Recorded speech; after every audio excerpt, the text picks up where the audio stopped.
Okay, so you're diving into the world of special education. It can feel like a lot at first, I get it, but you are definitely not in this alone.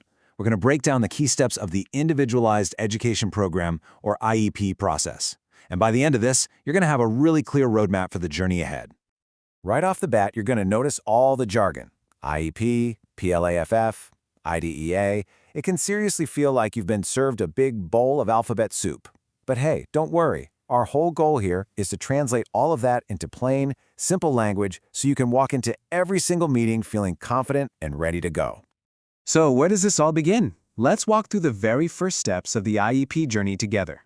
It all kicks off with something called a referral. This is basically when anyone, it could be a teacher, a counselor, or even you, officially raises a concern that your child is struggling. From there, we move to parent consent and evaluation. And this part, it's absolutely crucial. The school must get your written permission before they can do any testing. This establishes from day one that you are a key part of this team. After the evaluation is done, the whole team, and that includes you, gets together for an eligibility meeting. You'll look at all the data together to see if your child qualifies for services under the Individuals with Disabilities Education Act, or IDEA. If the answer is yes, then you move to the final step, IEP development. This is where you all work together to create the game plan, the actual document that's going to outline your child's specific needs, their goals, and all the supports they'll get to help them succeed. Now inside that IEP document, there's one section that is, you could argue, the most important piece of the whole puzzle. It's called the PLAF, and it is the foundation for everything else in the plan. So what does PLAF stand for? Get ready for it. Present levels of academic achievement and functional performance. I know it's a total mouthful, right? But what it really means is pretty simple. It's just a snapshot of where your child is right now. It's going to detail their strengths, their challenges, and exactly how their disability affects them in the classroom. You know, a really great way to think about the PLAFP is like the starting line in a race. It makes perfect sense when you think about it. If you don't know exactly where that starting line is, how can you possibly measure progress or even set a meaningful finish line? You just can't. And this is why that starting line has to be crystal clear. Look at the difference here. A vague statement like, Jamie is doing better in reading, well, that's nice to hear, but it tells us pretty much nothing. Now compare that to, Jamie reads 54 words per minute with 70% accuracy. Bam! That statement is specific, it's measurable, and it gives the team a solid foundation to build real, effective goals. So here's the deal. Don't ever be afraid to ask questions about this. Asking, hey, where did this data come from? Or, can you show me what this looks like in their work? That's not being difficult. That's being an amazing advocate for your child. It makes sure that everyone agrees on exactly where that starting line is drawn. Okay, so the plan is in place, the starting line is marked. But how do you know if your child is actually making progress?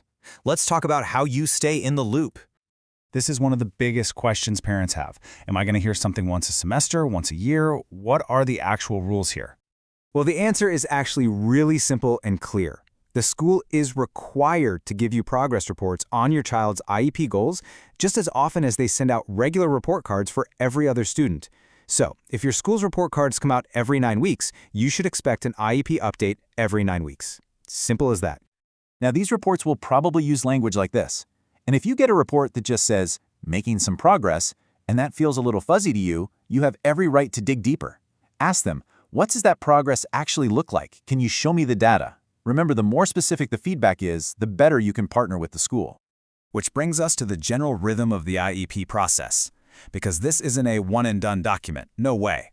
It's a living, breathing plan that's meant to evolve right along with your child. There are 2 key milestones you'll want to keep in mind.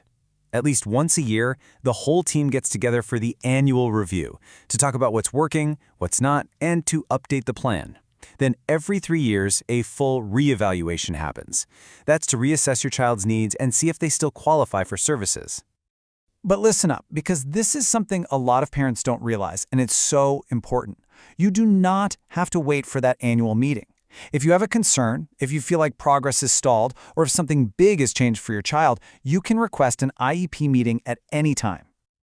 And that right there leads us to our final and honestly most important section.